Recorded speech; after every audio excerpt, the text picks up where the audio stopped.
ತಲೆಗೆ ಟೋಪಿ ಹಾಕೊಂಡು ಕೈಗೆ ಲಾಠಿ ಹಿಡ್ಕೊಂಡು ಪಿ ಊತ್ಕೊಂಡು ಅಧಿಕಾರಶಾಹಿಯನ್ನು ಅವ್ರು ಬೆದರಿಸಕ್ಕೆ ಹೊರಟಿದ್ದಾರೆ, ಪ್ರಚಾರ ತಗೊಳಕ್ಕೆ ಹೊರಟಿದ್ದಾರೆ ಅನ್ನೋ ಆರೋಪ ಮಾಡ್ತಾ ಇದ್ದಾರೆ. ಯಾರು?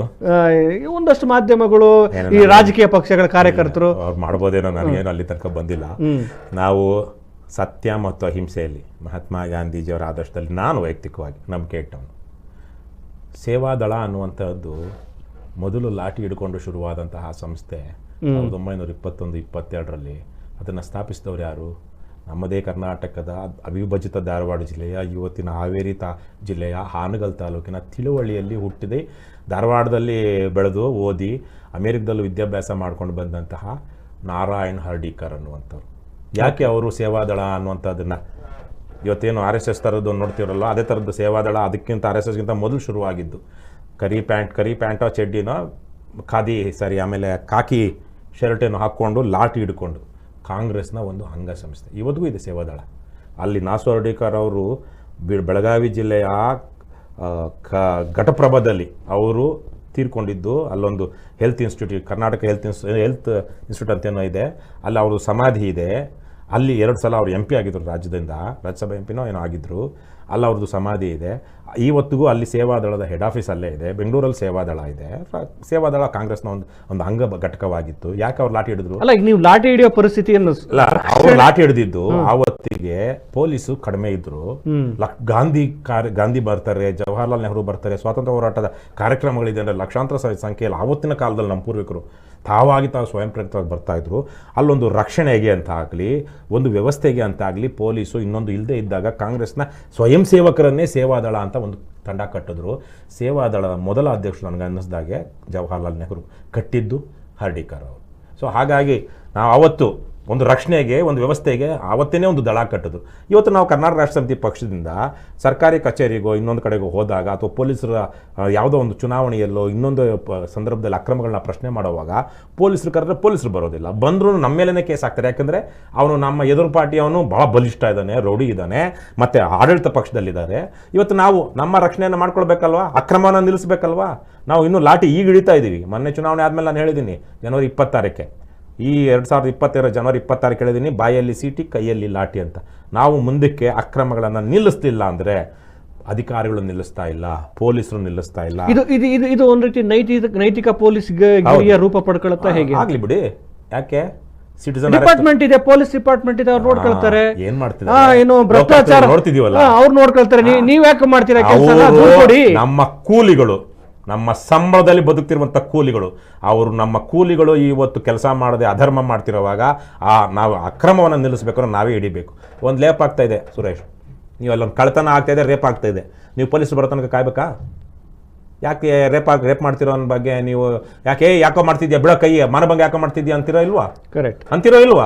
ನಾನು ನೀವು ಅಂತೀರ ಅಂದ್ಕೊಳ್ತೀನಿ. ನೀವು ಅನ್ನಲ್ಲ, ಅಯ್ಯೋ ಅವ್ನು ಕಳ್ತನ ಮಾಡ್ತೀರಿ, ಅವ್ನು ರೇಪ್ ಮಾಡ್ತಾರೆ, ನನಗೇನು ಸಂಬಂಧ ಇಲ್ಲಪ್ಪ, ನೀವು ಅಂತೀರ ಪೊಲೀಸರು ಕಾಡ್ತೀನಿ ನಾನು ಅಂದರೆ ನನಗೇನು ಸಮಸ್ಯೆ ಇಲ್ಲ.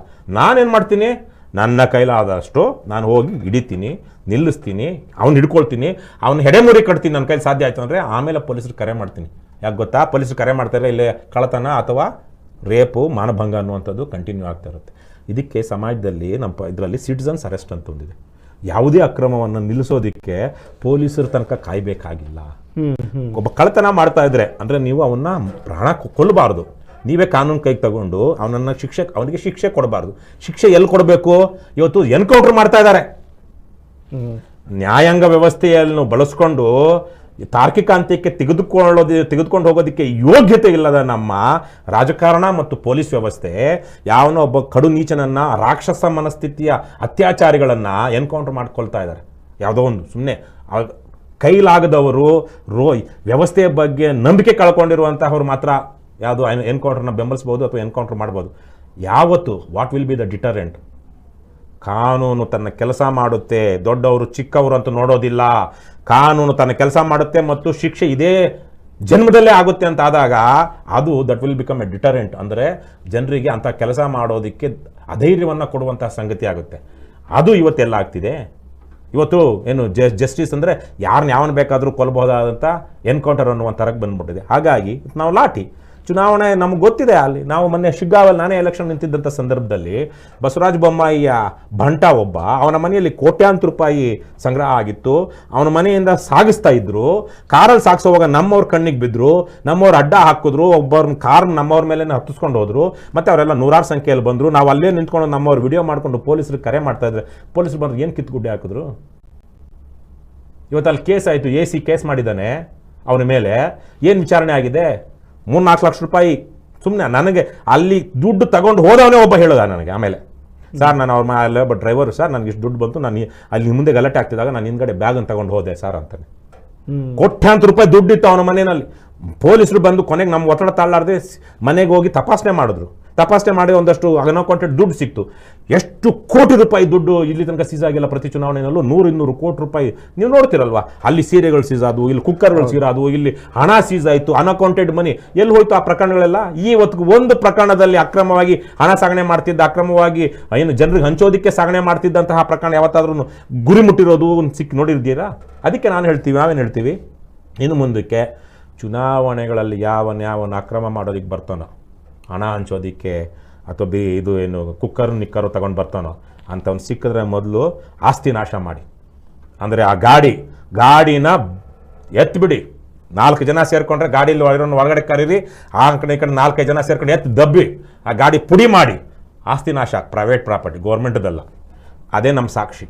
ಯಾಕಂದ್ರೆ ಕಾರ್ನ ಬಿಟ್ಟರೆ ಅವ್ನು ಕಾರ್ ತಗೊಂಡು ಹೋಗ್ಬಿಡ್ತಾನೆ.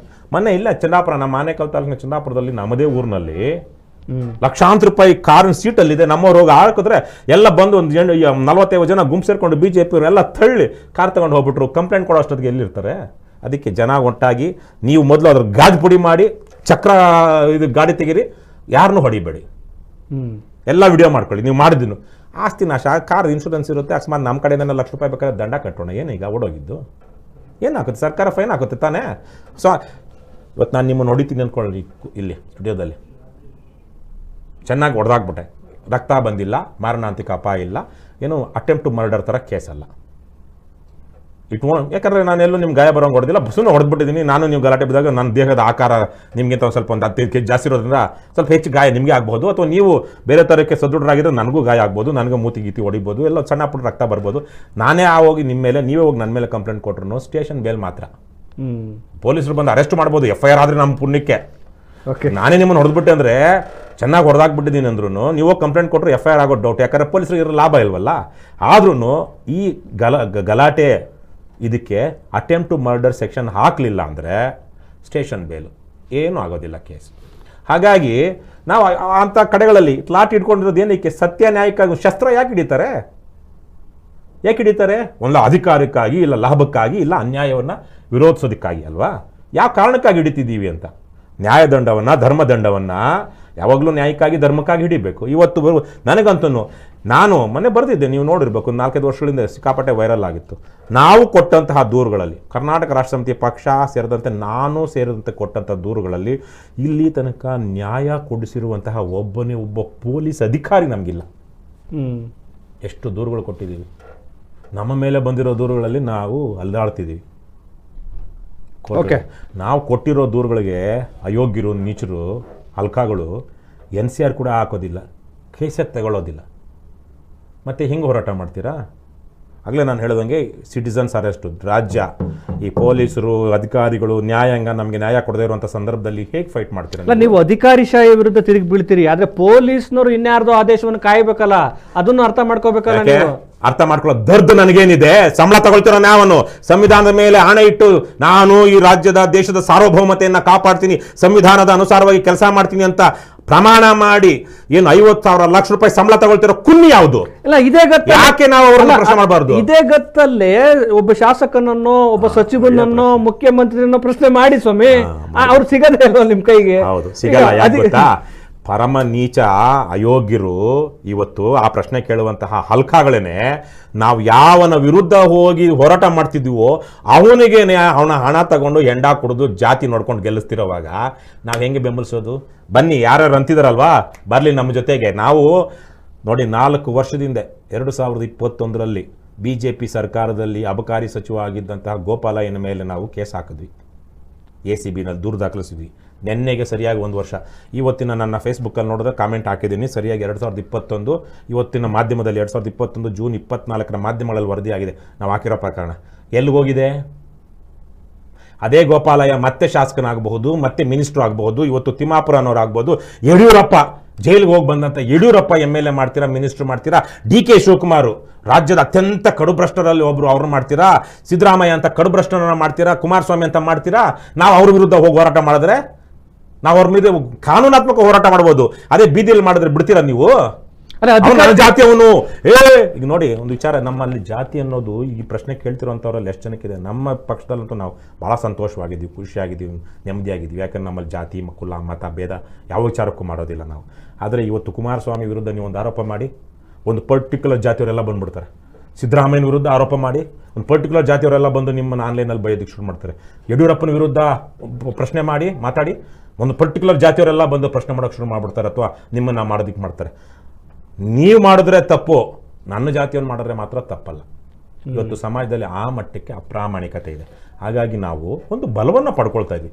ಜನರನ್ನ ಆದಷ್ಟು ಜಾತಿಯಿಂದ, ಮತಗಳ ಕಪಿಮುಷ್ಟಿಯಿಂದ, ಅವೈಚಾರಿಕತೆಯಿಂದ, ಅಜ್ಞಾನದಿಂದ, ಅಸತ್ಯದಿಂದ ಹೊರಗೆ ತಂದು ಪ್ರಾಮಾಣಿಕವಾಗಿರುವಂಥ ಒಂದು ಹೋರಾಟದ ಗುಂಪನ್ನು ಕಟ್ಟೋದಕ್ಕೆ ಪ್ರಯತ್ನ ಪಡ್ತಿದ್ದೀವಿ.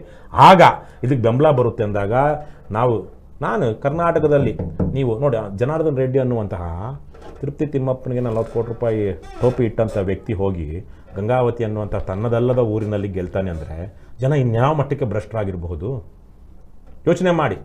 ಗಂಗಾವತಿಗೂ ಜನಾರ್ದನ್ ರೆಡ್ಡಿಗೂ ಏನು ಸಂಬಂಧ? ಮತ್ತು ಜನಾರ್ದನ್ ರೆಡ್ಡಿ ತರದವರು, ಶಿವಕುಮಾರ್ ತರದವರು, ಕುಮಾರಸ್ವಾಮಿ ತರದವರು, ಯಡಿಯೂರಪ್ಪನ ತರದವರು ಅಪ್ಪನ ಸಹಿಯನ್ನು ಮಗನೇ ಸೈನ್ ಮಾಡಿ ಅಪ್ಪನಿಗೆ ಜೈಲಿಗೆ ಹೋಗೋದಕ್ಕೆ ಕಾರಣ ಅಂತ ಇವತ್ತಿನ BJP ಪಕ್ಷದ ರಾಜ್ಯಾಧ್ಯಕ್ಷ ವಿಜಯೇಂದ್ರರ ಮೇಲೆ BJPಯವರೇ ಆರೋಪ ಮಾಡ್ತಿದ್ದಾರೆ ಅಲ್ವಾ? ಇಂಥವರೆಲ್ಲ ರಾಜಕೀಯದಲ್ಲಿ ಇರಬೇಕು ಅಂದರೆ ಇದ್ದಾರೆ ಅಂದರೆ ಯಾರು ಕಾರಣ? ನಾನು ಇವತ್ತಿಷ್ಟು ಮಾತ್ರ ಮಾತಾಡ್ತಿದ್ದೀನಿ. ನೀವು ಹೇಳಿದ್ರಲ್ವ ಶಾಸಕರ ಬಗ್ಗೆ, ನಮ್ಮಷ್ಟು ಧೈರ್ಯವಾಗಿ ಕೆಚ್ಚಿನಿಂದ ಮಾತಾಡುವಂಥವ್ರಾದರೂ ಯಾರಿದ್ದಾರೆ? ಹೋರಾಟ ಬಿಟ್ಬಿಡಿ. ಜನ ನಮ್ಮನ್ನು ಬೆಂಬಲಿಸ್ದಿರ ಬೇಕಾದ್ರೆ ನಮ್ಮನ್ನೇ ಹೊಳೆ ನರಸೀಪುರದಲ್ಲಿ ಇಡೀ ದೇವೇಗೌಡರ ಸಂತಾನದ ವಿರುದ್ಧ ಹೋರಾಟ ಕಟ್ಟಿ ಹೊಳೆ ನರಸೀಪುರಕ್ಕೆ ಹೋಗಿ ಕಾಲಿಟ್ಟು ಬಂದವರು ನಾವು KRS ಪಕ್ಷದವರು. ಕಲ್ಲೆಟೆಲ್ಲ ಬಿತ್ತು, ಗಾಯಗಳಾಯಿತು, ನಮ್ಮ ಗಾಡಿಗಳೆಲ್ಲ ಹೊಡೆದ್ರು. ಸುಮಾರು 5,000 ಜನ ಸೇರಿದ್ರು. ಅವತ್ತು ಪೊಲೀಸರು ಪುಣ್ಯಾತ್ಮ ಯಾವನೊಬ್ಬ ಏನು ತಮ್ಮಯ್ಯ ಅಂತಲೋ ಏನೋ ಅವರು ಕೊಡಗಿನವರು DYSP ಗಣಪತಿ ಇದ್ರಲ್ಲ ಅವರನ್ನ ASP ಅವ್ರು ಬಂದು ನಮ್ಮನ್ನು ಒಂದು ರೀತಿಯಲ್ಲಿ ಬಚಾವ್ ಮಾಡಿದ್ದು ಪುಂಡ್ರು ಪೋಖ್ರಗಳಿಂದ. ಯಾವನೋ ಒಬ್ಬ ಹಲ್ಕಾ ಇದ್ದ ಅಲ್ಲಿ ಮುರಳೀಧರಂತ DYSP ನನ್ನನ್ನು ಎಳ್ಕೊಂಡು ಹೋಗಿ ಜನರಿಗೆ ಬಿಸಾಕ್ಬಿಡ್ತಾ ಇದ್ದ. ಇನ್ನು 10 ಅಡಿ ದೂರದಲ್ಲಿ ಗೇಟ್ ಇತ್ತು, ಗೇಟು ಜನ ಕಾಯ್ತಾ ಇದ್ರು ನನ್ನನ್ನು ಹೊಡಿಬೇಕು ಅಂತ. ನಮ್ಮವರೆಲ್ಲ ಗಾಬರಿ ಆಗಿದ್ರು, ನೆಳ್ಕೊಂಡೋಗ್ಬಿಟ್ಟು ಅಷ್ಟೊತ್ತಿಗೆ ಅವ್ನು ದೇವ್ರ ಥರ ಬಂದ. ಏನಾಗ್ತಿತ್ತು I don't give a damn about some certain consequences. But ಆ ತಮ್ಮಯ್ಯ ಬಂದು ನನ್ನ ಅಲ್ಲೇ ಅಡ್ಡ ಹಾಕಿ ಅವನ್ನ ಮುರಳೀಧರನ್ನ ನಮ್ಮನ್ನು ಕರ್ಕೊಂಡು ಬಂದು ಸೇಫಾಗಿ ಕಳಿಸೋದಕ್ಕೆ ಪ್ರಯತ್ನ ಪಟ್ಟರು. ಕಾಂಗ್ರೆಸ್ನವರಿಗೆ ಅಲ್ಲಿ ಹೋಗಿ ಒಂದು ಸಭೆ ಮಾಡೋ ಹೇಳ್ತಾರೆ. ನನಗೆ ಪತ್ರಕರ್ತರು ಹೇಳಿದ್ದು, ಬೇರೆ ಯಾರೂ ಅಲ್ಲ, ಬೇರೆ BJP ಅವರು ಕಾಂಗ್ರೆಸ್ ಅವರು ಹೇಳೋದು. 5 ಜನ ಕಾಂಗ್ರೆಸ್ ಅವರು ಹೊಳೆ ನರಸೀಪುರದಲ್ಲಿ ಮನೆಗೆ ಓಟ್ ಕೇಳಬೇಕು ಅಂತ ಹೋದರೆ 10 ಜನ ಪೊಲೀಸರು ಜೊತೆಗಿರಬೇಕಿತ್ತಂತೆ. ಆ ಮಟ್ಟಿನ ಗೂಂಡಾ ರಾಜ್ಯ ಆಗಿತ್ತು ಹೊಳೆ ನರಸೀಪುರ. ನಾವು ಹೋಗಿ ಅಲ್ಲೆಲ್ಲ ಚಾಲೆಂಜ್ ಮಾಡಿ ಬಂದಿದ್ದೀವಲ್ಲ, ಇನ್ಯಾವ ಥರ ಚಾಲೆಂಜ್ ಮಾಡಬೇಕು? ಯಡಿಯೂರಪ್ಪ ಸೋಮಣ್ಣ ಇಂಥವ್ರನ್ನ ಕೋರ್ಟಿನ ಕಟಕಟೆಯಲ್ಲಿ 11 ವರ್ಷಗಳಿಂದನೇ ನಿಲ್ಲಿಸಿದ್ದೆ ನಾನು. ಏನು ಸಿಕ್ತು ನಮಗೆ? ಏನು ಬೆಂಬಲ ಕೊಟ್ಟಿದ್ದೀರಿ ನೀವು ಕೇಳೋ ಅಂಥವ್ರು? ಅದೇ ಶಾಸಕರನ್ನ ಕೇಳಿ. ಅಟ್ಲೀಸ್ಟ್ ಅಧಿಕಾರಿ ನನ್ನ ಸಂಬಳದ ನನ್ನ ಕೂಲಿಯಲ್ಲಿ ಬದುಕ್ತಿರುವಂಥವನು, ಶಾಸಕ ಭ್ರಷ್ಟ ರಾಜಕಾರಣಿ ನಿಮ್ಮ ಬೆಂಬಲದಿಂದ ಬದುಕ್ತಿರುವಂತಹ ಅಧರ್ಮಿ, ಆ ಪ್ರಶ್ನೆ ಕೇಳುವಂಥವ್ರಿಗೆ. ಆದರೆ ಅವನು ನನ್ನ ಕೂಲಿ, ನನ್ನ ಬೆಂಬಲ ಅವನಿಗಿಲ್ಲ, ಅವನಿಗೆ ನಾನೇನು ಮಾಡೋದಕ್ಕಾಗೋದಿಲ್ಲ. ಆದರೆ ಒಬ್ಬ ಅಧಿಕಾರಿಯಾದವನು, ಸಂವಿಧಾನವನ್ನು ನಾನು ಒಪ್ಕೊಂಡಿರುವಂಥ ಅವನು ಒಪ್ಕೊಂಡಿರೋ ಸಂವಿಧಾನದ ಪರವಾಗಿ ಕೆಲಸ ಮಾಡಬೇಕಾಗಿರೋನು, ನನ್ನ ಕೂಲಿಯಲ್ಲಿ ಬದುಕ್ತಿರೋನು, ಮತ್ತು ಅವನ ಪ್ರಶ್ನೆ ಕೇಳುವಂಥ ಹಕ್ಕು ನನಗೆ ಸಂವಿಧಾನ ಕೊಟ್ಟಿದೆ, ಮತ್ತು ನಾನು ಅವನ ವಿರುದ್ಧ ಕೋರ್ಟ್ಗೂ ಹೋಗ್ಬೋದು. ಆದರೆ ಭ್ರಷ್ಟ ರಾಜಕಾರಣ ವಿರುದ್ಧ ನಾವು ಯಾವ ಕೋರ್ಟ್ಗೆ ಹೋಗ್ತೀವಿ? ಜನತಾ ನ್ಯಾಯಾಲಯಕ್ಕೆ. ಜನತಾ ನ್ಯಾಯಾಲಯಕ್ಕೆ ಏನು ಸಿಗ್ತಾ ಇದೆ? ನಮ್ಮಂಥವರಿಗೆ ಚಪ್ಪಲಿ ತಗೊಂಡು ಜನತಾ ನ್ಯಾಯಾಲಯದಲ್ಲಿ ಹೊಡಿತಾ ಇದ್ದಾರೆ. ಚಪ್ಪಲಿ ತಗೊಂಡು ಜನತಾ ನ್ಯಾಯಾಲಯದಲ್ಲಿ ತೀರ್ಪು ಕೊಡಬೇಕಾಗಿರುವಂಥ ಜನರು ನಮ್ಮನ್ನು ಹೊಡಿತಾ DK ಶಿವಕುಮಾರ್ ಅಂತವ್ರನ್ನ, ಜನಾರ್ದನ್ ರೆಡ್ಡಿ ಅಂತವ್ರನ್ನ, ಕಟ್ಟಾ ಸುಬ್ರಹ್ಮಣ್ಯ ನಾಯ್ಡು ಅಂತವ್ರನ್ನ, ಕೃಷ್ಣೇಶ್ ಶೆಟ್ಟಿ ಅಂತವ್ರನ್ನ, ಸಂಪಂಗಿ ಅಂತವ್ರನ್ನ, ಸಿದ್ದರಾಮಯ್ಯ ಅಂತವ್ರನ್ನ, ವಿಜೇಂದ್ರ ಅಂತವ್ರನ್ನ ಲಕ್ಷಗಳ ಸಂಖ್ಯೆಯ ಬಹುಮತದಲ್ಲಿ ಗೆಲ್ಲಿಸ್ತಿದ್ದಾರೆ. ಇವತ್ತು ಯಾರ್ದು ತಪ್ಪು ಸ್ವಾಮಿ? ನಮಗೇನು ಧೈರ್ಯ ಇಲ್ಲ ಅಂದ್ಕೊಂಡಿದ್ದೀರಾ? MLAಗಳನ್ನ ಪ್ರಶ್ನೆ ಮಾಡೋ ಧೈರ್ಯ ತಾಕತ್ತು ನಮಗಿಲ್ಲ ಅಂದ್ಕೊಂಡಿದ್ದೀರಾ? ಪ್ರಶ್ನೆ ಮಾಡೋದಕ್ಕೆ ಅಲ್ಲಿ ಹೋದಾಗ ಅವರು ಗೂಂಡಾಗಳನ್ನು ಬಿಡ್ತಾರೆ, ಪೊಲೀಸರು ಬಡಿತಾರೆ ನಮ್ಮನ್ನು. ಅಲ್ಲೇ ನ್ಯಾಯ ನೀತಿ ಇರುತ್ತೆ, ನೀವು ಬಂದು ರಕ್ಷಣೆ ಕೊಡ್ತೀರಾ? ಅದೇ ಅಟ್ಲೀಸ್ಟ್ ವಿಡಿಯೋ ಇದ್ರೂ ಏನು ಮಾಡ್ಕೊಳ್ಳೋದಕ್ಕಾಗೋದಿಲ್ಲ. ಅಟ್ಲೀಸ್ಟ್ ನಾವು ಸರ್ಕಾರಿ ಅಧಿಕಾರಿಗಳ ಹತ್ರ ಹೋದಾಗ, ಆದರೆ ಇದೇ ಸರ್ಕಾರಿ ಅಧಿಕಾರಿಗಳೇ ಮಾಡೋ ತಪ್ಪನ್ನು ನಾವು ತೋರಿಸಿದಾಗ ನಮಗೊಂದಷ್ಟು ಶಕ್ತಿ ಇದೆ. ಮುಂದಕ್ಕೆ ಅದು ಬರುತ್ತೆ. ಇವತ್ತು ಹೇಳಿದಿರಲ್ಲ, ಜನ ಜಾಸ್ತಿ ಆದಷ್ಟು ಒಬ್ಬ MLA ಅನ್ನೋ ಶಾಸಕನೋ ಮಿನಿಸ್ಟರ್ ಬರ್ತಾರೆ, ಕಳ ಕಳ ಕಳ ಕಳ ತೂಕಳ ಚೀಕಳ ಅನ್ನುವಂಥ ಸ್ಥಿತಿಯನ್ನು ನಾವು ತಲುಪ್ತೀವಿ. ಆ ಮಟ್ಟಿಗೆ ಜನ ಇದು ಸಿದ್ಧ ಆಗ್ತಾರೆ. ಈ ಹೊತ್ತಿಗೆ ನಾವು ಇಷ್ಟೇ ಮಾಡೋಕ್ಕಾಗಿರೋದು, ಜನ ರೆಡಿ ಆಗಬೇಕು. ಜನ ಅಮೇಧ್ಯ ತಿನ್ನೋದು, ವಿಶೇಷವಾಗಿ ಭ್ರಷ್ಟ ದುಷ್ಟ ರಾಜಕಾರಣಿಗಳಿಗೆ ಹಣಕ್ಕೆ ಹೆಂಡಕ್ಕೆ ಓಟ್ ಹಾಕಿ ಅವನು ನಮ್ಮ ಜಾತಿಯವನು ಅನ್ನುವ ಏಕೈಕ ಕಾರಣಕ್ಕಾಗಿ ಅತ್ಯಾಚಾರಿಗೆ ಕೊಲೆಗಡುಕನಿಗೆ ಬೆಂಬಲಿಸುವಂಥ ಮನಸ್ಥಿತಿ ಇದೆಯಲ್ಲ, ಅದು ಬದಲಾದಾಗ ನಾವು ಸಿದ್ಧ ಆಗ್ತೀವಿ. ಜನರ ಭಾವನೆ, ವ್ಯವಸ್ಥೆಯಲ್ಲಿನ ಭ್ರಷ್ಟಾಚಾರ, ಆಮೇಲೆ ನಿಮ್ಮ ಹೋರಾಟ ಇದೆಲ್ಲ